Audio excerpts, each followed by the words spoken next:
professora, boa noite, colegas. Falarei sobre condomínio voluntário, que está presente no Código Civil Brasileiro, artigos 1314 e 1322. Encontramos também nos artigos 1323 a 1326 sobre a administração do condomínio. Todo condomínio tem sua administração própria, né? Nós encontramos também nos artigos 1327 ao 1330 sobre o condomínio necessário e do artigo 1331 ao 1346 sobre o condomínio edilício. Existem várias espécies de condomínio, mas nós falaremos sobre condomínio voluntário. Bem, o que vem a ser um condomínio? Quando ocorre o condomínio? O condomínio ocorre quando um mesmo bem pertence a mais de uma pessoa, cabendo a cada uma delas igual direito, né? Idealmente sobre o todo e cada uma de suas partes. Por exemplo, todo e qualquer bem, toda e qualquer coisa que o direito de propriedade é exercido por duas ou mais pessoas, podemos dizer que existe entre essas pessoas uma relação de condomínio.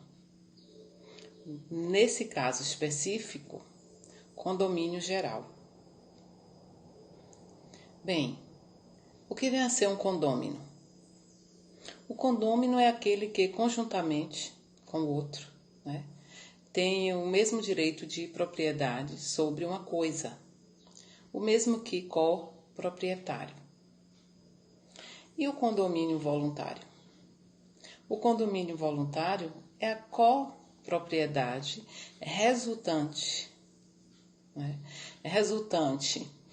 do acordo de vontade entre os consortes, nascendo um negócio jurídico pelo qual duas ou mais pessoas adquirem um bem em comum para dele, né, usufruírem, gozarem desse bem.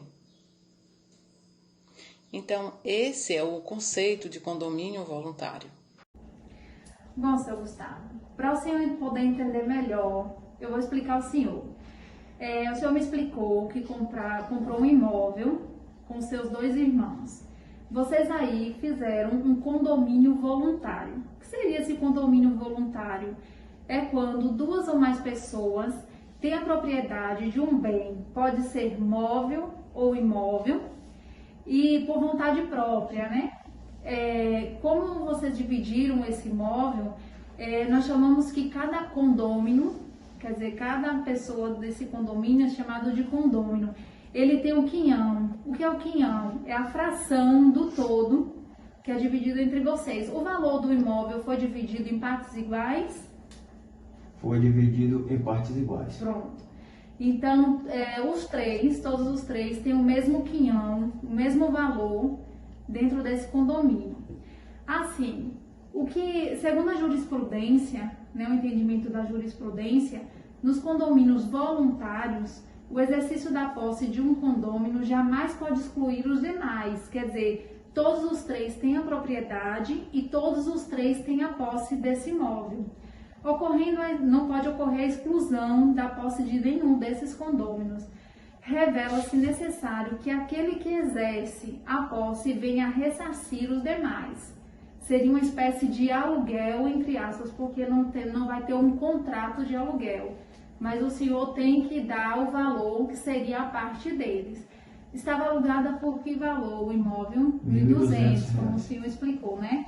Então, o senhor vai morar nesse imóvel e o senhor vai pagar os R$800, que vai ser 400 de um condômino e 400 do outro. Olha, seu Gustavo, cada um dos condôminos podem usar livremente. O senhor tem a posse do bem e o senhor tem a propriedade. O senhor pode vender a sua parte e pode alugar. Mas tem um detalhe: tudo que for transacionado com terceiros, sempre a preferência será do condômino.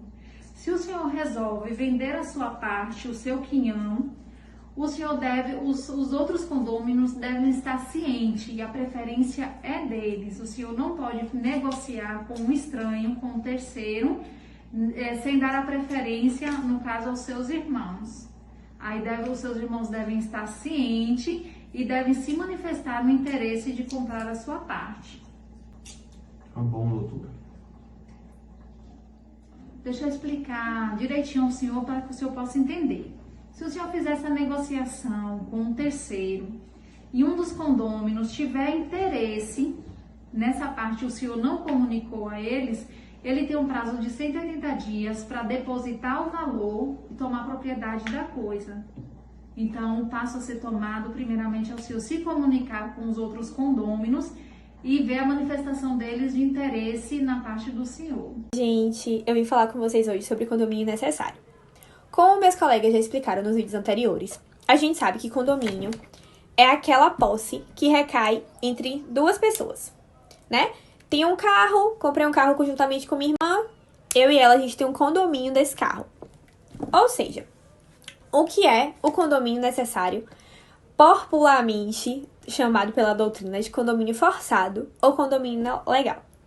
Imaginemos uma fazenda, né? A gente sabe que quando a gente tem uma fazenda, a gente demarca com cercas de arame. Bom, essa cerca de arame é o bem do condomínio necessário. Ah, mas como assim, Alana? Eu vou ler para vocês o parágrafo 1º do artigo 1297 para vocês entenderem melhor. Os intervalos, muro, cercas e os tapumes, divisórias, tais como sebes vivas, cerca de arame ou de madeira, valas ou banquetas, presumem-se, até provar o contrário, pertencer a ambos os proprietários confinantes, sendo estes obrigados, de conformidade com os costumes da localidade, a concorrer em partes iguais para a despesa de suas construções e conservações.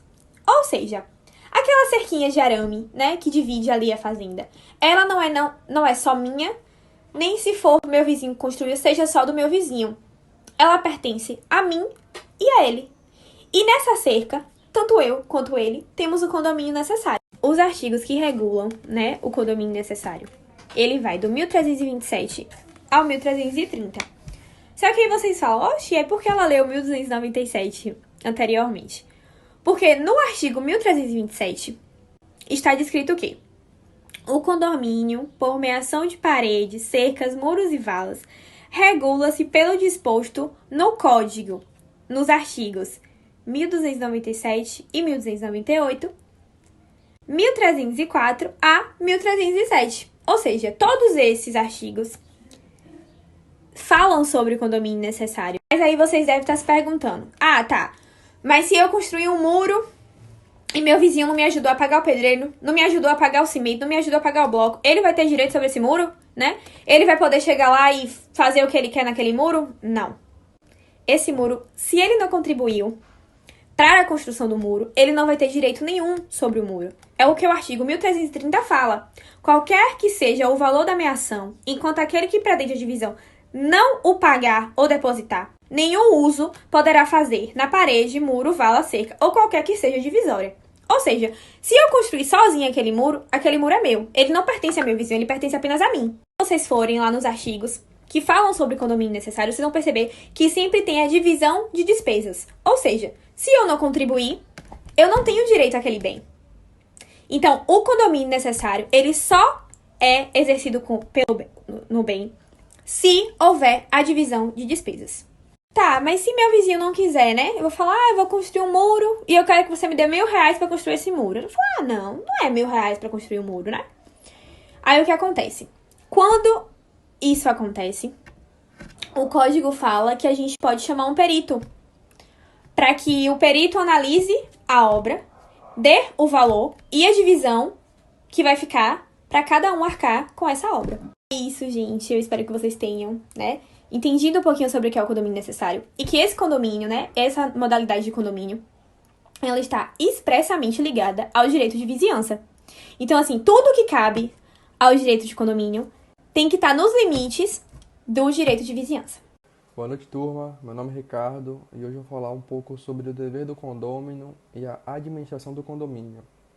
Bom, para começar com o dever do condômino, vemos presente o rol taxativo do artigo 1336, que diz o seguinte: o condômino deve contribuir para as despesas do condomínio, na proporção de suas frações. O condômino também deve não realizar obras que comprometam a segurança da edificação, cabendo, nesse caso, penalidades pecuniárias, bem como ação de diminuição de obra ou até mesmo ação demolitória, a depender do caso. É também dever do condômino não alterar a forma e a cor da fachada externa, visando manter uma harmonia estética ao condomínio. Bom, é dever também do condômino dar às suas partes a mesma distinção que tem a edificação e não utilizar de maneira prejudicial ao sossego, salubridade e segurança dos possuidores. Ou seja, não se proíbe exercer uma atividade laborativa no condomínio, mas desde que seja uma atividade que não interfira no sossego e no bem-estar de todos ali presentes. Dito isso, vamos à administração do condomínio. Bom, vemos no artigo 1347 a possibilidade da Assembleia escolher um síndico para administrar o condomínio. Esse síndico pode ser condômino, como também pode ser o síndico contratado, recebendo devida remuneração. O síndico administrará o condomínio por 2 anos, podendo renovar-se. Mais adiante, vemos no artigo 1348 as competências do síndico, sendo alguma delas como convocar a assembleia, representar ativa e passivamente o condomínio, dar imediato conhecimento à assembleia da existência de procedimento judicial e administrativo, cumprir e fazer cumprir a convenção, o regimento interno e as determinações da assembleia, diligenciar a conservação e a guarda das partes comuns e zelar pela prestação de serviços que interessem aos possuidores. Elaborar o orçamento da receita e da despesa relativa a cada ano. Cobrar dos condôminos as suas contribuições, como impor e cobrar multas devidas. Prestar contas à Assembleia anualmente quando exigido e, por fim, realizar o seguro da edificação.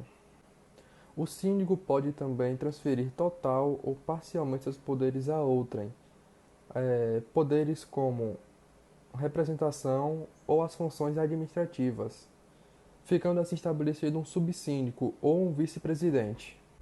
Cabe também, em casos excepcionais, a destituição do síndico, que ocorre por meio de votação da maioria absoluta. É possível a destituição do síndico quando ele pratica irregularidades, quando não presta contas ou quando não administra convenientemente o condomínio. Que ninguém é obrigado a conviver com pessoas que não respeitam o regimento interno do condomínio, isso a gente sabe. E a gente também sabe que tem aqueles vizinhos chatos que cismam em fazer obras fora do horário determinado, não é mesmo? Por isso que surge a necessidade do chamado condomínio antissocial. Condomínio antissocial quer dizer contrário à sociedade condominial. Todo condomínio, por obrigação, ele deve, principalmente esses condomínios edilícios, que é o que vamos usar como modelo para esse tema de condomínio antissocial, eles devem ter uma convenção de condomínio, né? E essa convenção, por sua vez, ela deve ser muito clara e trazer todos os comportamentos que são considerados reprováveis pelos seus condôminos, as prerrogativas e até mesmo como esses condôminos poderão se defender de eventuais multas infundadas, por exemplo. No entendimento do Supremo Tribunal de Justiça, esse condômino ou ex-possuidor, que é importante deixar claro, deve ser notificado anteriormente por esse seu reiterado comportamento antissocial, gerar incompatibilidade de convivência com os demais condôminos ou possuidores, ele pode ser constrangido a pagar um valor correspondente a décuplo do valor atribuído à contribuição para as despesas condominiais. Ou seja, aquele valor mensal que é pago para o condomínio, esse condômino antissocial pode pagar até 10 vezes esse valor. Esse valor, por sua vez, deve ser discutido em assembleia, mas o síndico pode aplicar de forma autônoma, né, se for um caso de extrema urgência, por exemplo. Além dessa multa, esse condomínio social também pode ser forçado a se retirar, né, expulso em prol da paz social e o direito de convivência. No caso desse condomínio ser forçado a se retirar, é importante deixar claro que não basta que esse condomínio tenha comportamento antissocial, que cause desgosto, mal-estar, constrangimento coletivo. Deve haver também, né, uma reiterada prática faltosa. Por exemplo, o seu vizinho, ele está reformando o apartamento dele, porém, ele está colocando em risco a estrutura, né, a segurança estrutural desse edifício. Ele é notificado, ele paga multa, mas ele continua com essa reforma, retiram a viga de sustentação, por exemplo. Essas coisas, por exemplo, tirar essa viga de sustentação é algo que é muito perigoso para a estrutura do condomínio e pode trazer sérios problemas graves, estruturais, e todo aquele edifício, todas aquelas famílias vão ser prejudicadas. Então, ele que deve ser retirado. Existe hoje o chamado condomínio de proprietários. Esse condomínio de proprietários é quando o imóvel ele é adquirido de forma conjunta. Por exemplo, você e mais 2 amigos resolvem comprar uma casa de praia juntos.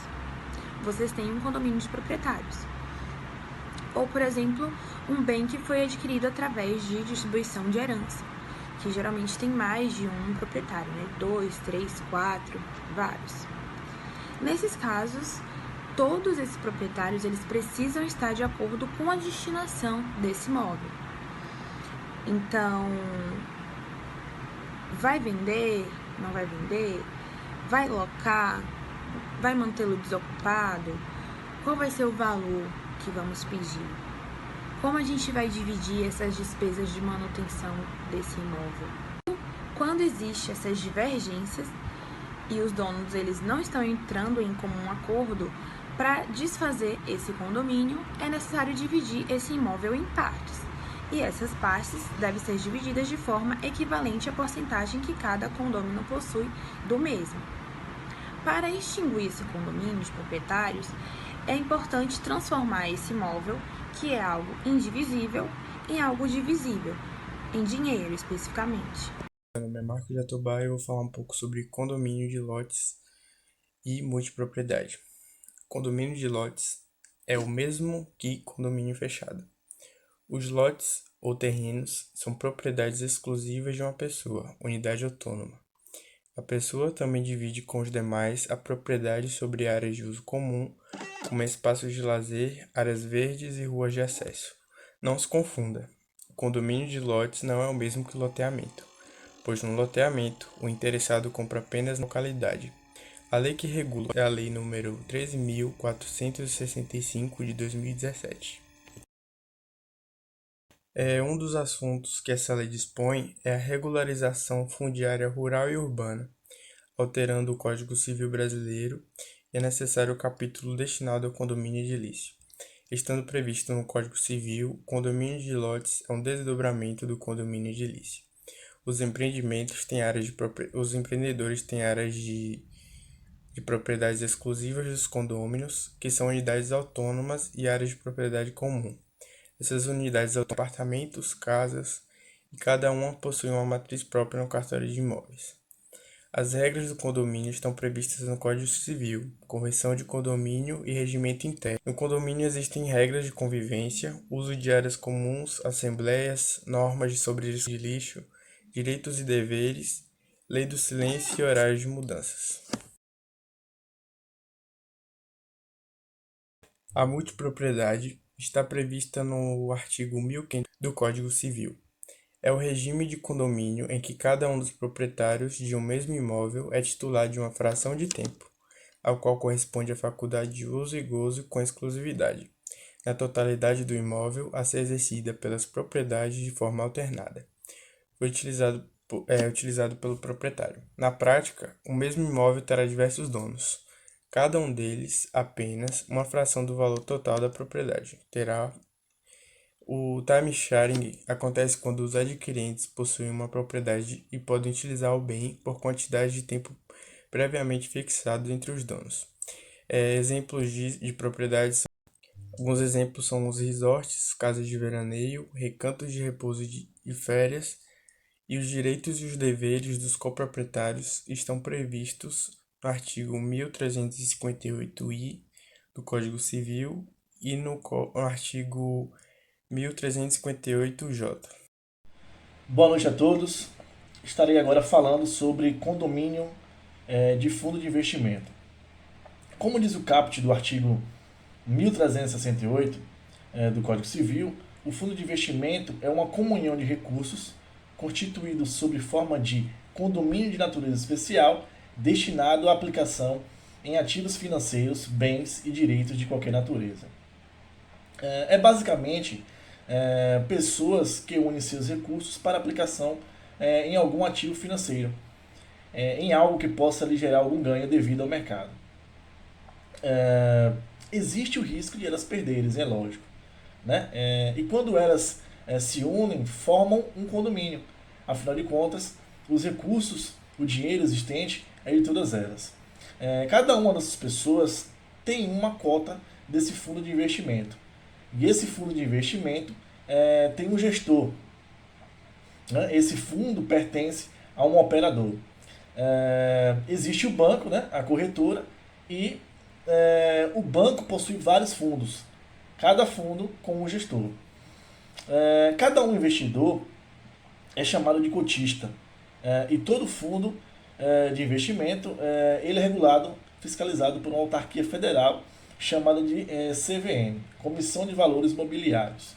Ela existe porque esses investidores, às vezes, né, são pessoas do povo, são os populares que entregam suas economias para serem geridas. E por isso precisa de algo que fiscalize essa gestão. Essa CVM tem normas especiais para os fundos, né? A instrução CVM 555.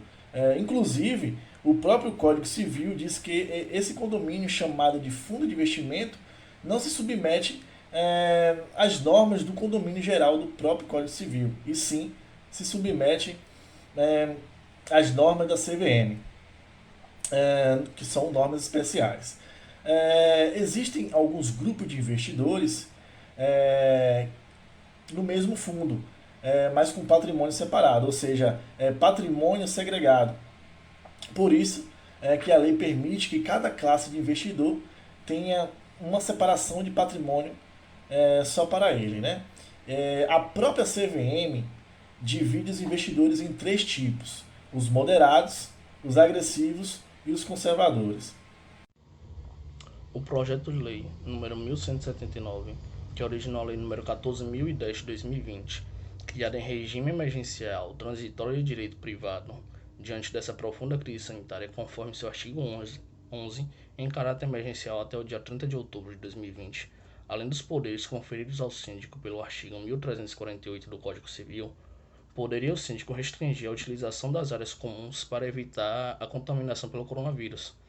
Os síndicos começaram a restringir um pouco, ou limitar também o número de pessoas, a quantidade de pessoas, nas academias, nos playgrounds, para evitar a propagação do corona, nos elevadores e todos esses locais de áreas comuns.